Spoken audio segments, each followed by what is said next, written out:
सर्वमंगलमांगल्ये शिवे सर्वार्थसाधिके शरण्ये त्र्यंबके गौरी नारायणी नमोस्तुते।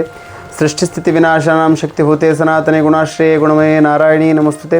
ಶರಣಾಗತ ದೀನಾರ್ಥ ಪರಿತ್ರಾಣ ಪರಾಯಣೆ ಸರ್ವಶಾರ್ತಿ ಹರೇ ದೇವಿ ನಾರಾಯಣಿ ನಮೋಸ್ತುತೆ. ಎಲ್ಲ ವೀಕ್ಷಕ ಬಾಂಧವರಿಗೆ ಸ್ವಾಗತವನ್ನು ಹೇಳ್ತಾ ಎಲ್ಲರೂ ಸುಖವಾಗಿದ್ದೀರಿ ಅಂತ ಭಾವಿಸ್ತಾ ಎಲ್ಲರಿಗೂ ಭಗವಂತ ಒಳ್ಳೆಯದನ್ನು ಮಾಡಲಿ ಅಂತ ಭಗವಂತನಲ್ಲಿ ಪ್ರಾರ್ಥನೆಯನ್ನು ಮಾಡ್ತಾ, ವೀಕ್ಷಕರೇ, ಇವತ್ತೊಂದು ವಿಶೇಷವಾಗಿರುವಂಥ ಭಾಳ ಸರಳವಾಗಿರುವಂಥ ಒಂದು ಉಪಾಯ ಹೇಳಲಿಕ್ಕೆ ನಿಮ್ಮ ಎದುರಿಗೆ ಬಂದಿದ್ದೇನೆ. ಏನು ಅಂತಂದರೆ, ನಾವು ಒಂದು ಒಳ್ಳೆಯ ಕಾಲ ಹುಡುಕ್ತಾ ಇರ್ತೀವಿ. ಯಾವಾಗಲೂ ಒಳ್ಳೆಯದಾಗಬೇಕು. ಎಷ್ಟು ಕೆಟ್ಟ ದಿನಗಳಪ್ಪ, ಎಷ್ಟು ಕೆಟ್ಟ ದಿನಗಳಿವೆಲ್ಲ ಅಂತ ಅಂದ್ಕೊಳ್ತಿರ್ತೀವಿ. ಯಾವ ಕೆಲಸ ಮಾಡೋಕ್ಕೆ ಹೋದರೂ ಆಗ್ತಾ ಇರಲ್ಲ. ಯಾರು ನಮ್ಮನ್ನು ನೋಡಿದ್ರು ಒಂಥರ ಬೇಜಾರಿಂದ ಮಾತಾಡಿಸೋದು, ಯಾರ್ದಾದ್ರೂ ಹತ್ತಿರ ಏನಾದರೂ ಕೇಳೋಕ್ಕೆ ಹೋದರೆ ಅವರಿದ್ದರೂ ಇಲ್ಲ ಅಂತ ಹೇಳಿ ಕಳಿಸೋದು. ಆಮೇಲೆ ನಮಗೇನಾದರೂ ಬರಬೇಕಾಗಿರುವಂಥ ಒಂದಿಷ್ಟು ಹಣ, ದುಡ್ಡು, ಈ ಕೆಲವು ಒಳ್ಳೆಯ ಸಂಗತಿಗಳು ಇವೆಲ್ಲ ಏನಾಗುತ್ತೆ ಅಂತಂದರೆ ಅಲ್ಲಲ್ಲೇ ಸ್ಟಾಪಾಗಿ ನಿಂತು ಬಿಟ್ಟಿರೋದು. ಹೀಗಾಗಿ ಮನುಷ್ಯನಿಗೆ ತುಂಬ ಜುಗುಪ್ಸೆ ಬಂದುಬಿಟ್ಟಿರುತ್ತೆ.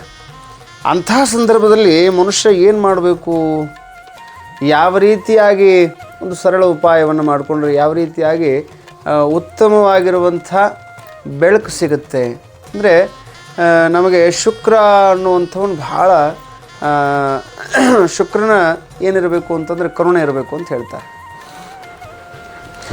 ಶುಕ್ರನ ಒಲುಮೆ ಆಗಬೇಕಾಗಿತ್ತು ಅಂತಂದರೆ ಏನು ಮಾಡಬೇಕು ಅಂದರೆ, ಎಲ್ಲ ಬ್ಲಾಕೇಜಸ್ ಹೋಗಲಾಡಿಸಿ ಬೆಳಕನ್ನು ಶುಭ್ರವಾಗಿ ಯಾವಾಗಲೂ ಸ್ಟ್ರಾಂಗ್ ಆಗಿರೋ ಥರ, ಯಾವಾಗಲೂ ನಾವು ಅಂದ್ಕೊಂಡ ಥರ ಹಸನ್ಮುಖಿಗಳಾಗಿರೋ ಥರ, ಯಾವಾಗಲೂ ಒಳ್ಳೆಯದನ್ನು ಅಂದರೆ ಒಳ್ಳೆಯ ಕಾಲವನ್ನು ಕೊಡೋನು ಯಾರು ಅಂತಂದರೆ ಆ ಶುಕ್ರ.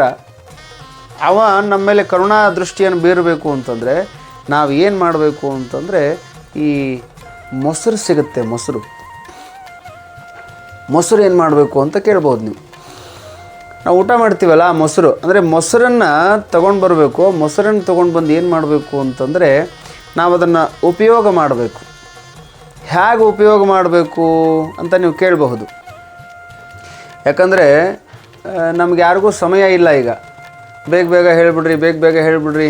ತುಂಬ ಸ್ಪೀಡಲ್ಲಿದ್ದೀವಿ ನಾವು ಎಲ್ಲರೂ. ಒಂದಿಷ್ಟು ಔಷಧಿ ತೊಗೊಂಡ ತಕ್ಷಣವೇ ನಮಗೇನಾಗಬೇಕು ಅಂತಂದರೆ ಹುಷಾರಾಗ್ಬಿಡ್ಬೇಕು. ಟ್ಯಾಬ್ಲೆಟ್ ನುಂಗಿದ ತಕ್ಷಣ ಹುಷಾರಾಗ್ಬಿಡ್ಬೇಕು. ಡಾಕ್ಟ್ರ್ ನಮ್ಮನ್ನು ಮುಟ್ಟಿ ನೋಡಿದ ತಕ್ಷಣ ಹುಷಾರಾಗ್ಬಿಡ್ಬೇಕು.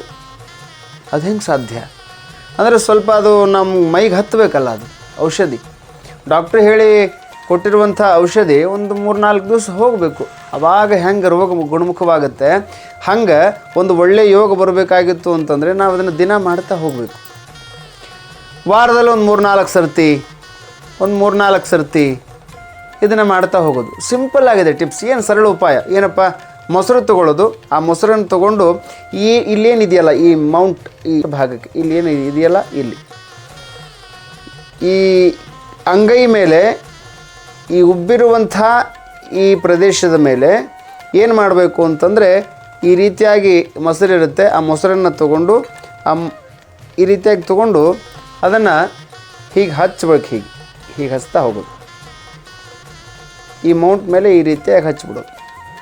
ಈ ರೀತಿಯಾಗಿ ಹಚ್ಬಿಡೋದು ದಿನ, ಅಥವಾ ವಾರದಲ್ಲಿ ಒಂದು 2-3 ದಿವಸ, ಒಂದು 4 ದಿವಸ ಇಷ್ಟು ಮಾಡ್ತಾ ಹೋಗೋದು. ಯಾವಾಗ ಮಾಡಬೇಕು ಅಂತಂದರೆ, ಸೂರ್ಯ ಉದಯವಾಗುವಕ್ಕಿಂತ ಇನ್ನೊಂದು 15 ನಿಮಿಷ ಮುಂಚಿತವಾಗಿ. ಸೂರ್ಯ ಇನ್ನೇನು ಉದಯಿಸ್ತಿರ್ತಾನೆ ಆ ಸಂದರ್ಭದಲ್ಲಿ ಬೆಳಗಿನ ಜಾವ ಪ್ರಾತಃ ಕಾಲ ಮೊಸರನ್ನು ತಗೊಂಡು ಈ ಮೌಂಟ್ ಭಾಗಕ್ಕೆ ಹಚ್ಚೋದ್ರಿಂದ ಶುಕ್ರನ ಒಲುಮೆ ನಮ್ಮ ಮೇಲಾಗುತ್ತೆ. ಶುಕ್ರ ನಮ್ಮನ್ನು ಏನು ಮಾಡ್ತಾನೆ ಅಂತಂದರೆ ಉತ್ತಮ ದಾರಿಗೆ ಕರ್ಕೊಂಡು ಹೋಗ್ಬಿಡ್ತಾನೆ. ಎಲ್ಲ ಬ್ಲಾಕೇಜಸ್ಗಳು ಹೋಗ್ಬಿಡುತ್ತೆ. ಧನಾಕರ್ಷಣೆ ಆಗುತ್ತೆ, ಜನಾಕರ್ಷಣೆ ಆಗುತ್ತೆ. ನೀವೇನು ಅಂದ್ಕೊಳ್ತೀರಿ ಆ ಎಲ್ಲ ಕೆಲಸಗಳು ಆಗಕ್ಕೆ ಶುರು ಮಾಡುತ್ತೆ. ಬೇಡ ಅಂತಂದ್ರೂ ಒಳ್ಳೇದಾಗ್ತಾನೇ ಹೋಗುತ್ತೆ. ಅಷ್ಟು ಶಕ್ತಿ ಸಾಮರ್ಥ್ಯ. ಸುಮ್ಮನೆ ಒಂದು ಸಿಂಪಲ್ಲಾಗಿ ಮೊಸರು, ಆ ಮನೇಲಿರುವಂಥ ಮೊಸರು ತೊಗೊಂಡು ಈ ಮೌಂಟ್ ಭಾಗಕ್ಕೆ ಹೀಗೆ ಹಚ್ತಾ ಹೋದರೆ ಸಾಕು. ಮಾಡಿ ನೋಡಿ, ಎಲ್ರಿಗೂ ತುಂಬ ಒಳ್ಳೆಯದಾಗುತ್ತೆ. ಒಳ್ಳೆಯದಾಗಲಿ, ಎಲ್ರಿಗೂ ಆ ಭಗವಂತ ಒಳ್ಳೇದು ಮಾಡಲಿ ಅನ್ನುವಂಥ ಮಾತನ್ನು ಹೇಳ್ತಾ, ಸರ್ವೇ ಜನಃ ಸುಖಿನೋ ಭವಂತು, ಸಮಸ್ತ ಸನ್ಮಂಗಲಾನಿ ಭವಂತು. ಜಯ ಶ್ರೀ ಮಾತಾ.